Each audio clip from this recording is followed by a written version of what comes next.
नमस्कार, वेब दुनिया के फटाफट बुलेटिन में आप सभी का स्वागत है और नजर डालेंगे आज की खास खबरों पर। नितिन नवीन की नई टीम में 13 राष्ट्रीय उपाध्यक्ष, 8 राष्ट्रीय महामंत्री, 16 राष्ट्रीय मंत्री शामिल। पीयूष गोयल को पार्टी का कोषाध्यक्ष बनाया गया। अमित मालवीय के स्थान पर सोशल मीडिया की जिम्मेदारी महाराष्ट्र के दीपक मस्के को सौंपी गई।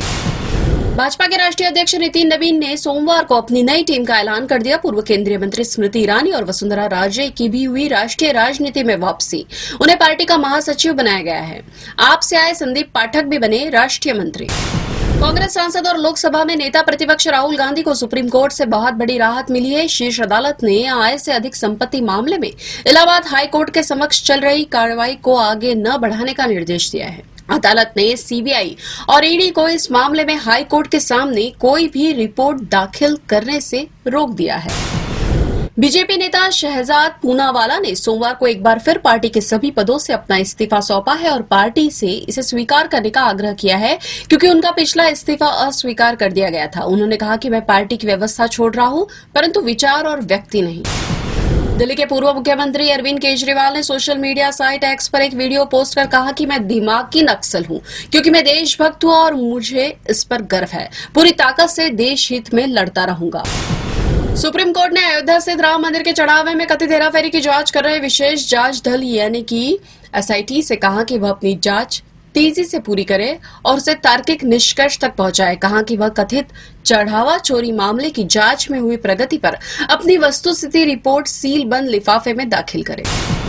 ट्विटा शर्मा मामले में 636 पन्नों की चार्जशीट। ट्विटा शर्मा की हत्या या आत्महत्या का राज रिटायर्ड जिला न्यायाधीश गिरिबाला सिंह और उनके बेटे समर्थ सिंह को आरोपी बनाया गया है। दोनों के खिलाफ बीएनएस और दहेज प्रतिषेध अधिनियम की विभिन्न धाराओं के तहत आरोप लगाए गए हैं।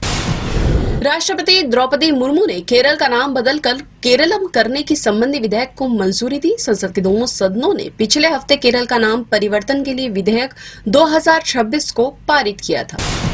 कांग्रेस की छात्र इकाई एनएसयूआई ने यूजीसी नेट परीक्षा में कथित अनियमितताओं को लेकर राष्ट्रीय परीक्षा एजेंसी यानी कि एनटीए के कार्यालय के बाहर प्रदर्शन किया और एजेंसी को खत्म करने की मांग की। प्रदर्शन में एनएसयूआई के सैकड़ों सदस्यों और यूजीसी नेट अभ्यर्थियों ने हिस्सा लिया।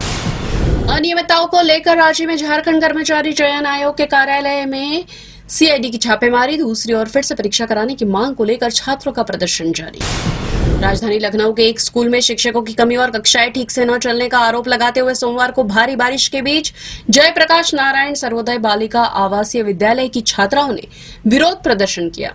3 दिन पहले भी इसी स्कूल की छात्राओं ने अपनी शिकायतों को लेकर विरोध प्रदर्शन किया था। उत्तर प्रदेश के गौतम बुद्ध नगर जिले के अलग अलग स्थानों से 2 अज्ञात लोगों के शव मिलने से सनसनी फैली। पुलिस ने बताया कि थाना सेक्टर 39 में बोटैनिक गार्डन मेट्रो स्टेशन के पास 16 अगस्त की रात एक अज्ञात व्यक्ति का शव मिला, जबकि एक शव अन्य स्थान पर मिला। अमेरिकी राष्ट्रपति डोनाल्ड ट्रंप ने सऊदी अरब, तुर्की और पाकिस्तान के बीच हुए रक्षा समझौते को अपने देशों के अधिक प्रभावी तरीके से रक्षा की दिशा में बड़ा साहसिक और महत्वपूर्ण पहला कदम बताया।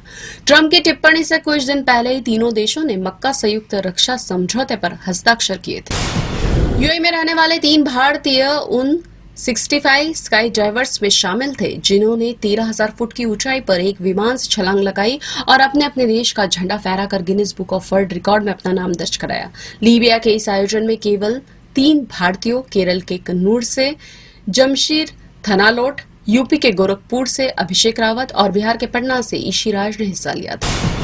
बांग्लादेश में भारत के उच्चायुक्त दिनेश त्रिवेदी ने कहा कि चुनौतियां लोकतंत्र का अभिन्न हिस्सा है और भारत तथा बांग्लादेश के बीच मतभेदों को केवल बातचीत के जरिए ही सुलझाया जा सकता है। उन्होंने उम्मीद जताई कि बांग्लादेश के प्रधानमंत्री तारिक रहमान की भारत यात्रा बहुत जल्द होगी।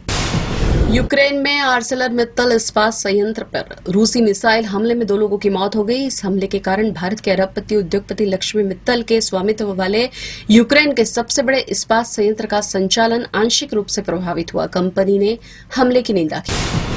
भारतीय रुपया अगले 2 वित्त वर्षों में और कमजोर होकर 97 प्रति डॉलर तक गिर सकता है। ऊंची ऊर्जा कीमतों, वैश्विक स्तर पर जोखिम से बचने की प्रवृत्ति और ब्याज दरों में कम अनुकूल अंतर से रुपए पर दबाव बढ़ने की आशंका है, एक रिपोर्ट में अनुमान जताया गया है। सप्ताह के पहले कारोबारी दिन शेयर बाजार में गिरावट। सेंसेक्स 281 अंक की गिरावट के साथ 77,728 अंक पर हुआ बंद।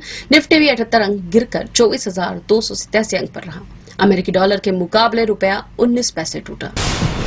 एक्ट्रेस अनन्या राज का 35 साल की उम्र में निधन। पिछले 1 साल से शारीरिक और मानसिक स्वास्थ्य संबंधी समस्याओं से जूझ रही थी। बीते 15 जुलाई को अनन्या ने नींद में ली अंतिम सांस। परिवार ने सोशल मीडिया के जरिए अब दी जानकारी। आवारापन 2 की सक्सेस के बाद इमरान हाशमी की नई फिल्म गन मास्टर G9 का हुआ ऐलान। इस एक्शन थ्रिलर फिल्म का निर्देशन कर रहे आदित्य दत्त 27 नवंबर को होगी रिलीज। इति वेब दुनिया के फटाफट बुलेटिन। ताजा अपडेट के लगातार बने रहे हमारे साथ। विजिट करें वेब दुनिया पर।